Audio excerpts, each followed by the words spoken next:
This week on NBA G League Takeover, Bronny James makes his NBA G League debut. Just how real is the Bronny James effect? Plus, from Daishen Nix to Grady Dick, we're taking a look at G League alums killing it in the NBA. And finally, a touching tribute to a gentle giant, how the San Diego Clippers honored Bill Walton. All that and more coming up on NBA G League Takeover. Big win.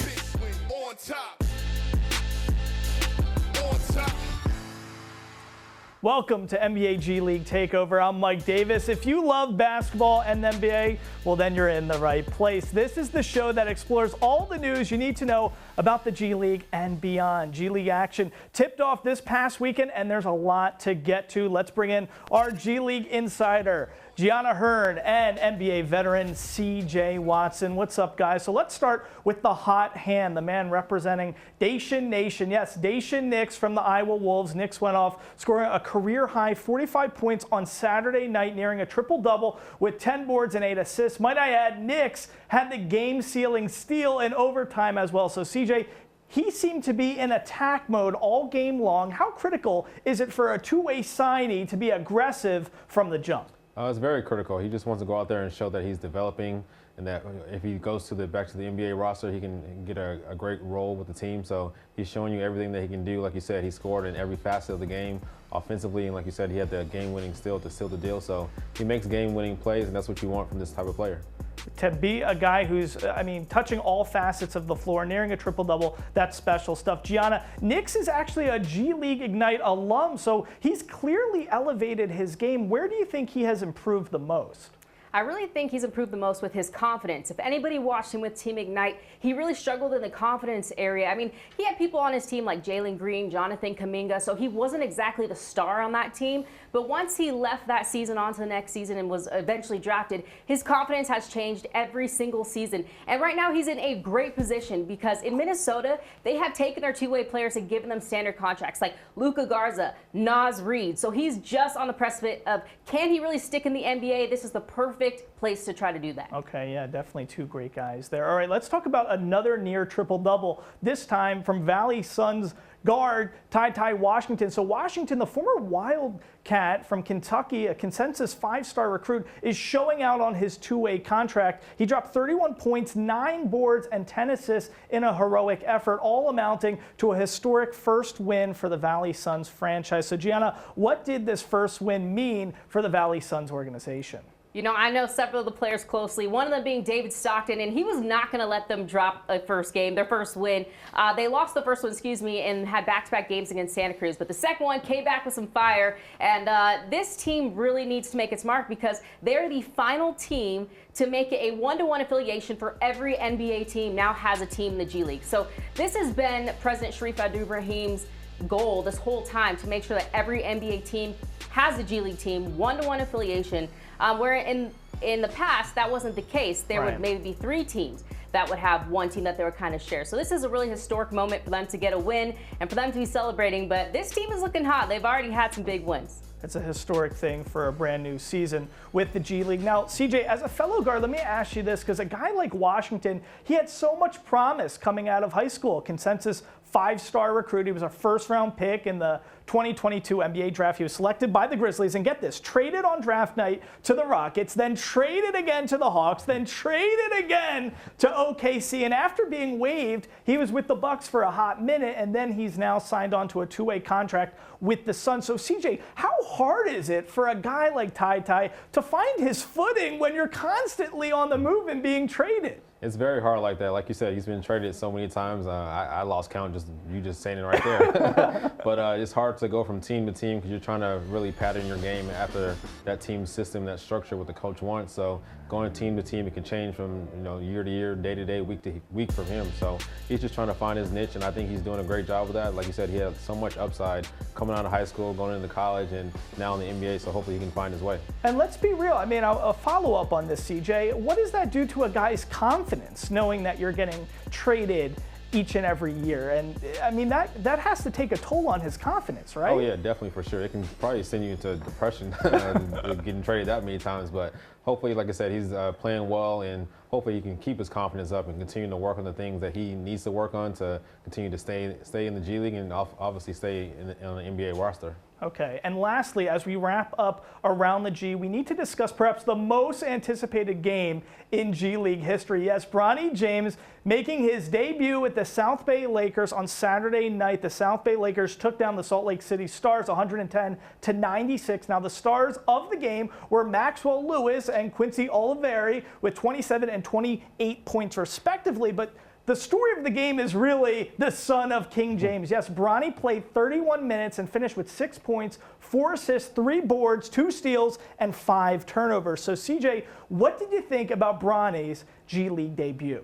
I thought it was great. I thought he played decently well have all this pressure that he's had on him. I think he has the intangibles to play in the NBA and to be an NBA player for a long time.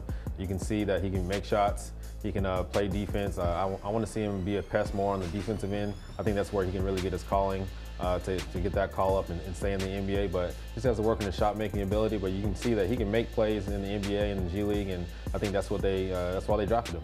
And it's interesting, just a follow-up there before we get to Gianna, CJ. You know, Bronny, as we spoke in the past, it kind of looked like he was trying to be more of a 2-3, even though his size doesn't really comprehend for that. So in this initial game, it did look like he was dishing a little bit more, playing a little bit more like a one guard that he really should be. What did you think about just the position nature of where he should be? I think that's where he should be, like a 1-2 kind of guard, a scoring combo guard. These days, there's really no 1, 2, 3, 4, 5. It's all positionless now. So if you can make a play, you can be on the court, and I think that's what he can do.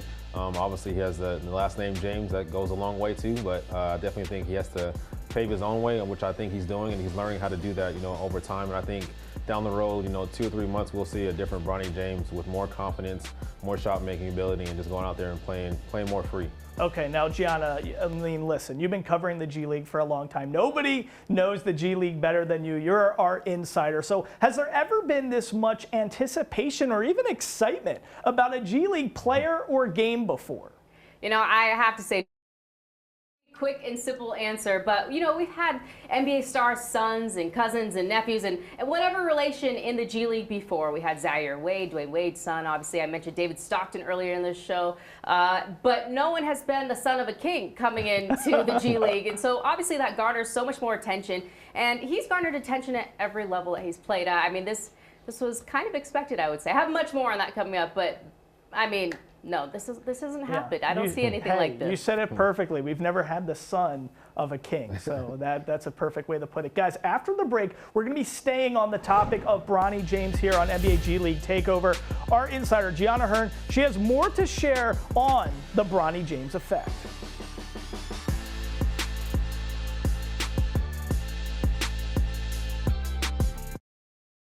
Big win on top. Welcome back to NBA G League Takeover. So I'm hanging out here with our G League insider, Brianna Hearn. So Brianna, let's stay on this whole Bronny James mania because it's in full effect. So his debut with the South Bay Lakers on Saturday brought much fanfare. He debuted to a sold-out crowd at UCLA Health Training Center. His father, LeBron James, was in attendance along with fellow teammates Anthony Davis and, of course, D'Angelo Russell. And Lakers head coach J.J. Redick was also on the sidelines taking in the action. So what is the temperature around the G like when it comes to Bronny James, the media attention he's receiving, all that stuff? Just how much of an impact is Bronny James making? We're going to get to some numbers in a little bit, but like I mentioned before on the show, we've never seen impact like this. This has been pretty crazy. And I spoke with a lot of the officials in the G League, and this is exactly what they expected. If you watch Summer League, you kind of knew this was going to happen. Okay, so let's see what some of the officials are saying around the league. I know you spoke to a few people. Give us some of the insider scoop that's happening around the league when it happens to Bronny James. I mean, listen, this is a guy who's gotten so much attention. It's the story of the league really so far as we're hitting a new season. What are some of the officials around the league saying? So when I spoke with Malik Rose, he was just telling me that there's so much excitement over this happening. Having Bronny in the G League can only mean great things for the G League and for Bronny himself. He said, quote, I want to get this right, the more time he can spend in the G League, the better. Not only for the Lakers, because obviously he's going to get reps and improve. That's why that's what it's all about. But from a business and a marketing standpoint, it's huge because the guy's a rock star on social media. That helps the G. And we've been getting more and more guys of his caliber like Bronny, but for Bronny, it's massive. So he's talking about, we've had people like Mac McClung come to the G League, and he had a huge following. But it's a little bit different when it comes to someone like Bronny. Yes, I mean, listen, when you have the last name James, like CJ was saying, when you're saying earlier, yeah, son of a king, it's a big deal. But I think what's so exciting is the G League has done such a great job, maturing coaches, right? How many coaches that are in the NBA that are so incredible, like the Chris Finches, the Nick Nurses, Dagan, all these guys, they were G League guys. I mean, all the guys, Missoula. So it's amazing what we've seen from a coach's standpoint. Now, to get a guy like Bronny James, if he can work through the G League and then get to the NBA on that level, it's going to be special stuff. But let's talk about this. Beyond Malik Rose, the front office officials, all that kind of stuff, let's talk about Bronny's impact on social media. Okay, so social media, some of the figures, the G League experience, just from an engagement standpoint, can you share some of that? Because from an engagement standpoint on social media, I think this is extremely relevant. He had over 20 million views across our Instagram, across the G League Instagram. Wow. 20 million views just in that one game. And so for the G League, we want more people to see the G League. We want more eyes on the league. We want you to see all the talent that there is. And if Bronny can help do that, I mean, that's a great thing for us. So, okay, social media, we've seen, listen, the growth, you guys have done so much great work at the G League on social media. Do you think this is going to stick? Is there stickiness to this Bronny James stuff? Is the social media just going to continue to explode every single time there's a story about him? I'm not sure. I mean, we've seen it happen time and time again that they have followed him. They want to know more about his story. They want to see if he can produce on the court. They want to see his journey grow. And so I think for a while it will, but at some point it will die down because he's just like everyone else. And I think that's another point the league wants to know. Like, this mania about him is awesome, but we have so many players in the G League that you have to follow. And obviously, if you watch the game he played in, Quincy Oliveri, he's just one of those names. There's so many other names. Yeah. So check out the G League social. You'll find out about a few of them. There's so many great stories there. Okay, so now let's talk about some other news that's circulating around the G. So NBA veterans Trey Burke and Juan Toscano Anderson are hot out of the gate in Mexico City, south of the border. Former Michigan guard Trey Burke is averaging 29 points per game, 2.5 rebounds, and 4 assists. So his partner in crime, Juan Toscano Anderson, is averaging 16 points per game, 5 rebounds, and 2.5 assists. So the pairing has helped lead the Capitanes to a 2-0 start to begin the season. Special stuff there. And now to another duo leading their squad to a W. We got J.D. Davison and Baylor Shireman. Shireman hits this half-court heave to end the third quarter for the Maine Celtics. Take a look at that again. Boom. Right there, that was part of a 24-point, 9-rebound, 5-assist game out of Maine Celtics for the guy from Creighton. So his main man, J.D. Davison, was also a star in his own right, going for 30 points and 14 boards as well. Their efforts helped push the Maine Celtics over the top against the Delaware Bluecoats, 130 to 111 right there. So Maine is 1-1 to start the season. So, Gian, let me ask you about this new heave rule. That's pretty exciting stuff right there. That's a new element in the G League this season. Give us the breakdown on that and how special it was to see the guy from Creighton, Baylor Shireman, hit that heave. It's pretty funny because I was wondering this whole time for opening weekend, are we going to see people utilize that? And that's actually something Malik Rose told me. He said, I didn't see enough of it. But there you go, Baylor Shireman finally hit one. He actually wasn't the first one to do this, Mike. Let me just double check my numbers. There was 9 different attempts. Wow. Baylor, I think, was the second one. Luis Rodriguez from the Mexico City Capitanes hit it first, but the camera missed the angle, so we didn't actually have it to show. But how special is this that people are now getting to utilize this? Players, I think we're going to see a lot of excitement, a lot of G of the Weeks coming out of this rule. Hey, I like the heave. That was my specialty. I mean, the crab step, listen, if I was 6'9", it would be a whole different story for my life. I was a power 4 in a one body or in a bench body. It wasn't good stuff. But guys, we're just getting started here on NBA G League Takeover. When we return, we're highlighting the G League alums who are shining at the next level. Now, in the NBA is up next.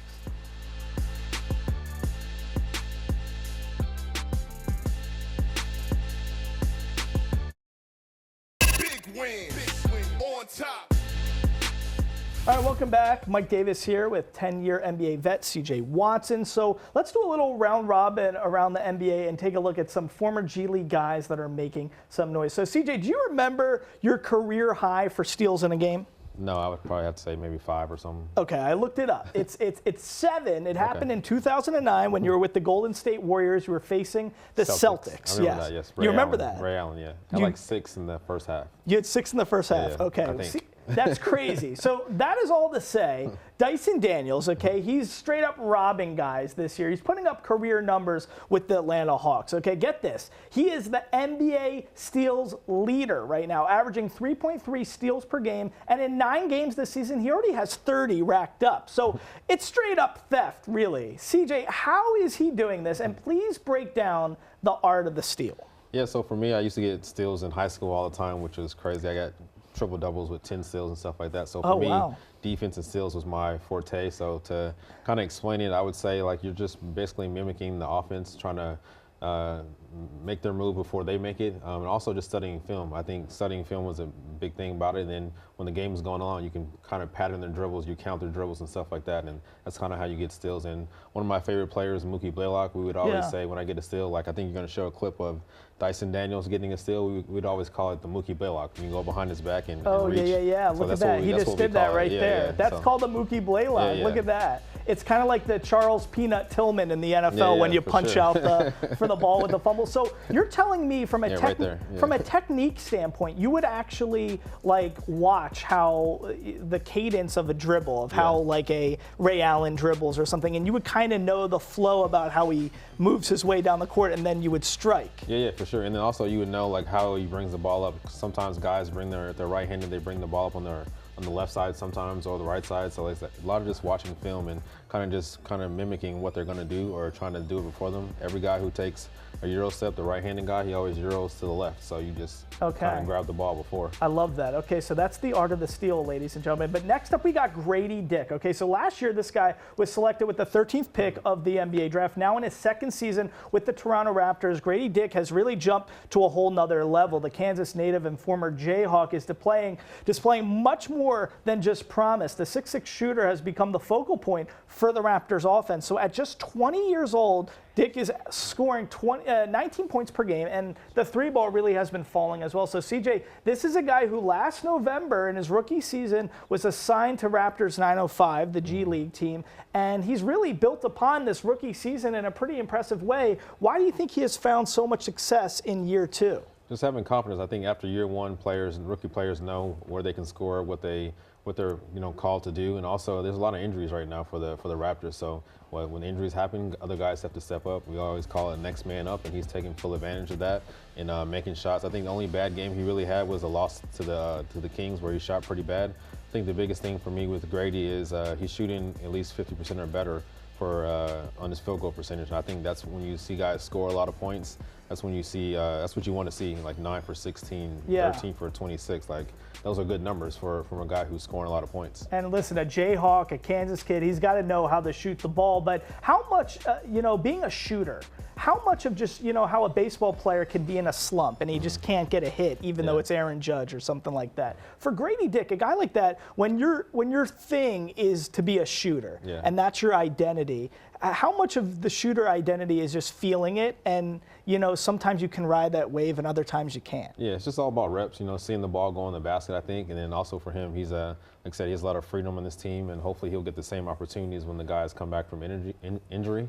But he's putting the ball in the basket, and I think mostly reps is gonna help him with that and continue to play aggressive. When you watch him, do you think he's really, can he be the one on a championship team, or is he more of like a 2 or 3 guy? I think he's more like a 2 or 3 guy. Just find a complete role. But in the NBA, you can play 10 or 12 years being a 2 or 3 guy. I would take that any day. Right. Okay. Good stuff there. All right. So now to another guy who's making a name for himself in the NBA. It's one of my favorite guys. I got a bobblehead of him on my desk. It's prized Chicago Bulls rookie Matas Buzelis, so a former G League Ignite guy. He had his best game as a pro versus the Dallas Mavs. He played 23 minutes, the most of his young career. He had 13 points, 9 boards, 2 steals, and a block against Luka Doncic. You gotta love that. Unfortunately for the Bulls, though, it was all in a losing effort as they fall to Dallas 119-99. CJ, Great stuff there with Modest. Real quickly, can you tell us, what do you think about his development so far as a rookie? I think it's great. I think he has so much upside. He's so athletic. I think the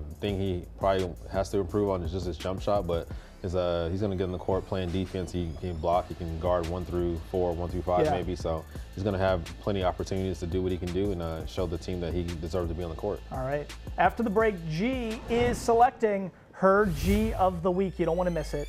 That's up next. Big win on top. Throwback threads, free t-shirts, and I'm sure Deadheads were wearing tie-dye as they took over the arena. This time, for G of the Week, Gianna Hearn is showing us a beautiful tribute for one of the greats. G? You know, I couldn't just pick a player or a social media post. This time it had to be the whole San Diego Clippers team. Their inaugural season, their home opener, they showed up big to honor the late, great Bill Walton. They started out, look at these shirts. The first 3,000 fans got these exclusive Bill Walton shirts. I'm not sure if it's in my mailbox, but I need one. Then they had the throwback San Diego Clipper jerseys that they wore, the team did. Look at those, the baby blue. I need it. I want to rock it. Yo. And then they had a jersey that was signed by all the players along with Bill Walton memorabilia. And then if you take a look at the court, they actually put on their court Bill Walton's signature. I love that. Right there, you can see it. I love it. Beautiful stuff right there. What a tremendous guy. CJ, I want to ask you, there's obviously never going to be another Bill Walton. Do you have any stories? Did you ever get to meet Bill Walton? Yeah, I got to meet him a couple times. He would come back when I played for the Pacers to visit Larry Bird a couple times. And he would also be just a joyful guy, smiling, always telling stories about his hippie days and stuff like that. So it'd be funny just to hear the stories that he had to tell and the stories that he had when he played for the Celtics and stuff like that. So he was a great guy. What a great guy. He also overcame a stutter and became a great broadcaster. So such a special human being there. We're thinking of Bill Walton and his family. For CJ Watson, I'm Mike Davis. Thanks so much for hanging out with us. We'll see you next time here on NBA G League Takeover.